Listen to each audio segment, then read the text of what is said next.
नमस्कार। पांड्य नरेश परंतप अपनी दक्षिणी सीमा पर स्थित छोटी सी रियासत पोधिगई से परेशान थे। जिस प्रतापी राजा ने पल्लव व चालुक्य जैसे शक्तिशाली नरेशों को पराजित कर दिया, वैवाहिक संबंधों के द्वारा चोल जिनके निकट संबंधी थे, पोधिगई के राजा करुणांधन उनकी अधीनता स्वीकार न करे, यह उनके लिए अत्यंत ही असह्य था। किंतु पोधिगई को जीतना भी इतना आसान नहीं था। उसका कारण था घने जंगलों में दुर्गम पहाड़ के ऊपर बना पोधिगई दुर्ग। किंतु उसे जीतना जरूरी भी था, क्योंकि वे बंदरगाह जो अन्य देशों के साथ व्यापार हेतु बेहद महत्वपूर्ण थे, जबकि उन बंदरगाहों के कारण पोधिगई नरेश करुणांधन लगातार संपन्न होते जा रहे थे। अतः महाराज परंतप ने पोधिगई रियासत के नज़दीक ही एक किला बनवाना शुरू किया और उसकी जिम्मेदारी सौंपी अपने बुजुर्ग प्रधानमंत्री मारनकारी को। मारनकारी कहने भर को प्रधानमंत्री थे, लेकिन उनकी पांड्य साम्राज्य में हैसियत वही थी जो महाभारत काल में पिता में भीष्म की रही होगी। वे न केवल परंतप के स्वर्गवासी पिता के मित्र थे, वरन स्वयं परंतप के गुरु भी रहे थे। परंतप उनके प्रति सम्मान व्यक्त करने के लिए सार्वजनिक रूप से उनके चरण स्पर्श करने में भी कोई संकोच नहीं करते थे। तो जब थेन कलांथई में दुर्ग निर्माण शुरू हुआ, तो उनके सहयोग के लिए युवराज इलाया पांड्यन को भी साथ भेजा गया। इलाया स्वयं भी मारनकारी के शिष्य थे। मारन ने अपने मार्गदर्शन में उन्हें न केवल तलवार और अन्य शस्त्रास्त्रों का प्रयोग करने में सिद्धहस्त बना दिया था, बल्कि वे मार्शल आर्ट के अप्रतिम योद्धा और शारीरिक रूप से भी अत्यंत शक्तिशाली बन चुके थे।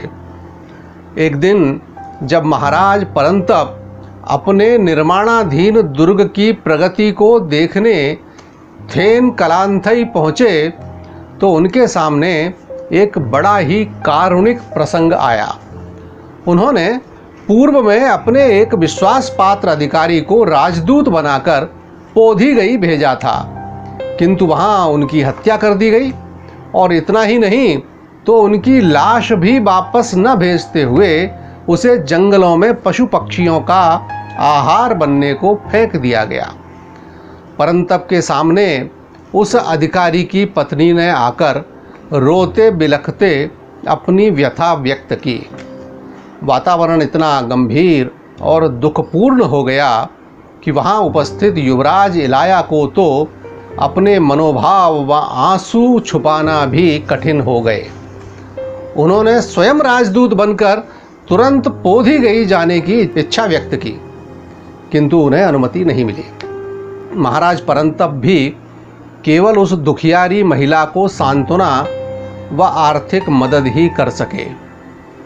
कुछ समय बीता और एक दिन मारनकारी ने अपने शिष्य युवराज इलाया की परीक्षा ली। तलवारबाजी में जब कोई अन्य योद्धा उनका मुकाबला नहीं कर सका, तो स्वयं मारनकारी ने उनसे मुकाबला किया। पहले तो इलाया उनके सम्मुख तलवार उठाने को ही तैयार नहीं हुए।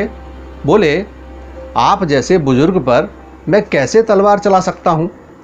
किंतु जब ज़्यादा ही विवश किया गया, तो गुरु शिष्य का द्वंद्व युद्ध शुरू हुआ।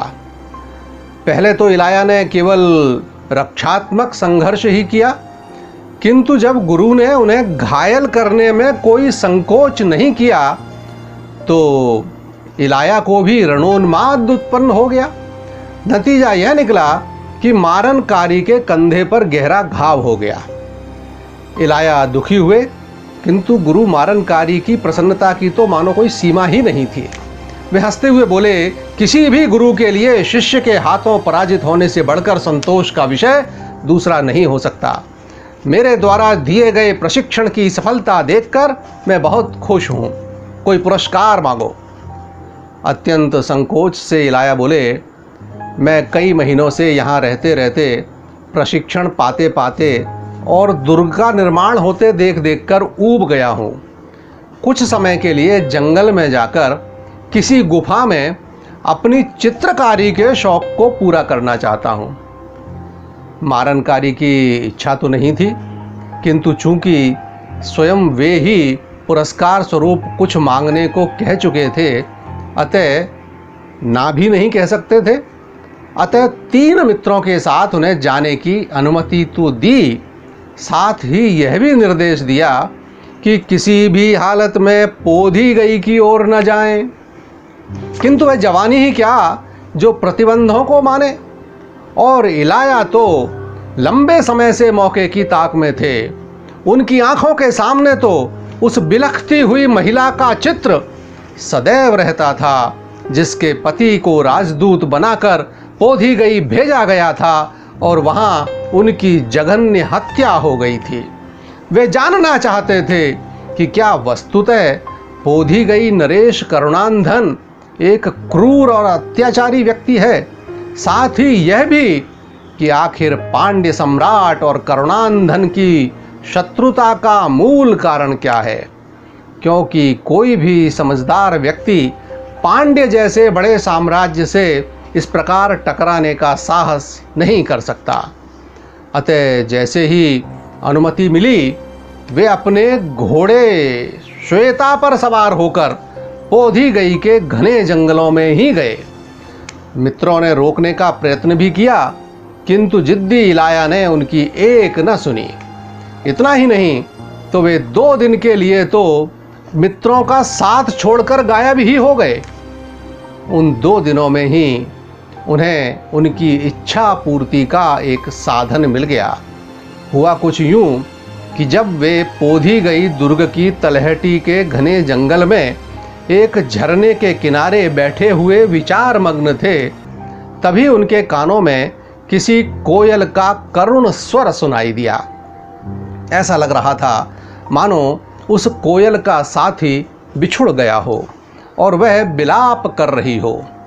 आमतौर पर कोयल का स्वर मधुर होता है, मन को प्रसन्न करता है, किंतु उस समय कोयल का स्वर करुणा और दुख से लबरेज था।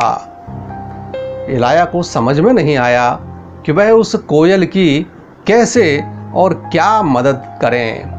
अंत में उन्होंने अपनी बांसुरी निकाली और उसे बजाने में डूब गए। दुख और पीड़ा उन बांसुरी की स्वर लहरियों से निकलकर वातावरण में फैलने लगी। स्वयं इलाया भी अपने ही द्वारा बजाई गई बांसुरी के स्वरों से इतने द्रवित हो गए कि उनकी आंखों से आंसू निकलकर उनके गालों को गीला करने लगे। किंतु तभी किसी तरुणी के खिलखिलाने की आवाज़ से उनकी भाव समाधि टूटी। सामने खड़ी युवती को देखकर कुछ क्षणों के लिए तो उन्हें संकोच हुआ, किंतु फिर कठोर स्वर में उन्होंने उस सुंदरी से कहा, कितनी निर्दयी हैं आप। किसी के आंसू बहते देखकर आपको हंसी आती है। उनके गुस्से से बेपरवाह युवती बोली, घने जंगल में झरने के किनारे बांसुरी के दुख भरे राग बजाते, आंसू बहाते एक युवक को देखकर मुझे ऐसा लगा कि मानो यह व्यक्ति प्रेम में असफल हो गया है और आत्महत्या के पूर्व आखिरी बार अपनी प्रियतमा को याद कर आंसू बहा रहा है। दिखने में अच्छे खासे और बलिष्ठ शरीर के नौजवान की यह कमजोरी देखकर मुझे हंसी आई, तो इसमें मेरी क्या गलती है। अब इलाया को संकोच हुआ और उन्होंने मूल कारण बताया। साथ ही यह भी कहा कि मान लो आपका अनुमान सही भी होता तो भी मुझे समझाने के बजाय मुझ पर हंसना, क्या यह इंसानियत है। युवती एक बार तो शर्मिंदा दिखाई दी, किंतु फिर एक पेड़ की ओट में चली गई। इसके साथ ही एक बार फिर इलाया के कानों में कोयल का वही करुण स्वर सुनाई दिया। हठात इलाया भी उस पेड़ के पीछे पहुंच गए, किंतु वहां कोई कोयल नहीं थी। यह स्वर उस युवती के कंठ से ही निकल रहा था। इलाया चकित हो गए। युवती ने उन्हें बताया कि एक बार जंगल में उसे भी उसी भाव की अनुभूति हुई थी जिसने इलाया को द्रवित कर दिया था। युवती बता रही थी कि उसकी आंखों के सामने एक शिकारी के वाण से घायल होकर नर कोयल ने जान गंवा दी और मादा कोयल ने वही करुण स्वर निकाला। उसे सांत्वना देने के लिए जब युवती को और कुछ नहीं सूझा तो उसने भी वही करुण स्वर निकालकर कोयल को सांत्वना देने का प्रयत्न किया। उसे हैरत हुई कि उसकी आवाज़ सुनकर कोयल चुप भी हो गई। किंतु दूसरे दिन जब वह युवती दोबारा उस स्थान पर पहुंची तो उसे उसी पेड़ के नीचे उस कोयल का मृत शरीर भी प्राप्त हुआ। कोयल अपने साथी का विछोह सहन नहीं कर पाई थी। इसके बाद जब भी वह जंगल में आती है, उस घटना को याद कर अनजाने में उसके मुंह से कोयल की दर्द भरी आवाज़ निकल जाती है। अभी उस अनजान युवती से बातचीत चल ही रही थी, तभी एक किशोर के साथ 4 घुड़सवार योद्धा भी वहां आ पहुंचे और बिना कुछ कहे सुने इलाया पर टूट पड़े। किशोर जल्दी से उस युवती को पकड़कर एक तरफ ले गया। युवती उसे रोकने के स्थान पर कुछ समझाने का प्रयास कर रही थी। इलाया कुछ चकित तो हुए किंतु भयभीत जरा भी नहीं हुए। उनके हाथ में उस समय कोई शस्त्र भी नहीं था, किंतु उन्होंने अपने गले में से अपना गमछा निकाला और उसे घुमाकर थोड़ा कड़ा कर लिया। उसके बाद महज 2 ही मिनट में वे चारों योद्धा घोड़े से नीचे जमीन पर पड़े कराहते नजर आए। किशोर चकित भाव से तो युवती प्रशंसापूर्ण नजरों से इलाया को देख रहे थे। किशोर ने आगे बढ़कर इलाया से कहा कि मैं पोधीगई का राजकुमार पूर्ण गुणद्रन हूँ और यह मेरी बहन नंदिनी है। जो कुछ भी हुआ एक गलतफहमी में हुआ। मुझे लगा कि एक अनजान व्यक्ति मेरी बहन को परेशान कर रहा है, इसलिए मेरे सेवकों ने आप पर हमला किया। किंतु जैसा कि नंदिनी ने मुझे बताया, आप कोई असामान्य व्यक्ति हैं। मैंने भी आज तक केवल एक गमछे से 4 सशस्त्र योद्धाओं का मुकाबला करते किसी को नहीं देखा। क्या आप मुझे यह गुर सिखा सकते हैं, यह तकनीक बता सकते हैं? मैं आपको पोधीगई में सादर आमंत्रित करता हूँ। आप हमारे साथ चलकर हमारा आतिथ्य स्वीकार करें। इलाया को लगा कि यह तो उनकी इच्छा सहज ही पूरी हो रही है, मैं क्यों ना इनके साथ ही पोधीगई चलूं। किंतु अगले ही क्षण उन्हें अपने उन 3 मित्रों का स्मरण हो आया। अतः उन्होंने अगले दिन पोधीगई पहुंचने का प्रस्ताव रखा। इस पर राजकुमार पूर्णगुणद्रन ने अपने हाथ की अंगूठी उतारकर इलाया को देते हुए कहा कि इसे दिखाकर वे पोधीगई दुर्ग में प्रवेश कर सकते हैं। प्रवेश द्वार पर उन्हें कोई नहीं रोकेगा। आगे की यह कहानी अभी जारी रहेगी।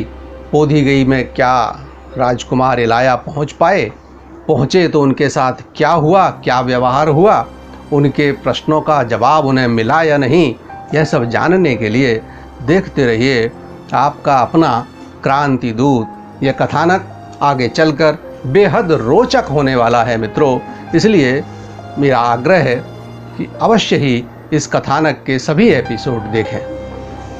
नमस्कार।